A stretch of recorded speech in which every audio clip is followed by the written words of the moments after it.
નમસ્કાર દર્શક મિત્રો, હું શીતલ મહેતા ન્યૂઝ ઓફ કચ્છમાં આપનું સ્વાગત છે। જોઈએ આજના સમાચાર। બાળકના નામ પાછળ અટક લખવાનું ફરજિયાત કરાયું। સ્કૂલ લિવિંગ સર્ટિફિકેટમાં અટક પાછળ લખાશે।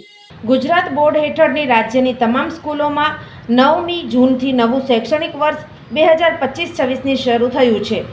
ત્યારે રાજ્યની તમામ સરકારી પ્રાથમિક અને માધ્યમિક શાળાના વિદ્યાર્થીઓને જૂન 2025થી શાળા છોડ્યાનું પ્રમાણપત્ર એલસી આપતી વખતે હવેથી અટક પાછળ લખવા અંગે ગુજરાત શિક્ષણ વિભાગે પરિપત્ર જાહેર કર્યો છે। આ પરિપત્રમાં જણાવવામાં આવ્યું છે કે રાજ્યની તમામ સરકારી પ્રાથમિક અને માધ્યમિક શાળાઓમાં બાળક એક શાળામાંથી બીજી શાળામાં પ્રવેશ મેળવે તે સમયે તેને જે તે શાળામાંથી સ્કૂલ લિવિંગ સર્ટિફિકેટ, શાળા છોડ્યા બાબતનું પ્રમાણપત્ર આપવામાં આવે છે। આ લિવિંગ સર્ટિફિકેટમાં બાળકનું નામ, પિતા માતાનું નામ, અટક, જન્મ તારીખ જેવી મહત્વની માહિતીની નોંધ કરવામાં આવે છે।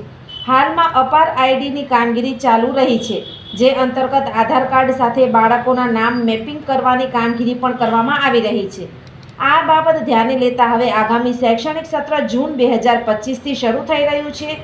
ત્યારે જે બાળકોને લિવિંગ સર્ટિફિકેટ આપવામાં આવે તેમજ શાળામાં નવો પ્રવેશ મેળવતા બાળકોના જનરલ રજિસ્ટરમાં નામ નોંધણી કરાવવામાં આવે તેવા બાળકનું આખું નામ લખવામાં, નામને અંતે અટકનો ઉલ્લેખ કરવામાં આવે તે જરૂરી છે, જેથી અપાર આઈડી, આધાર કાર્ડ અને કઈ જેવા તમામ ડોક્યુમેન્ટમાં નામની એકરૂપતા જળવાઈ રહે તે મુજબ કાર્યવાહી કરવાની રહેશે।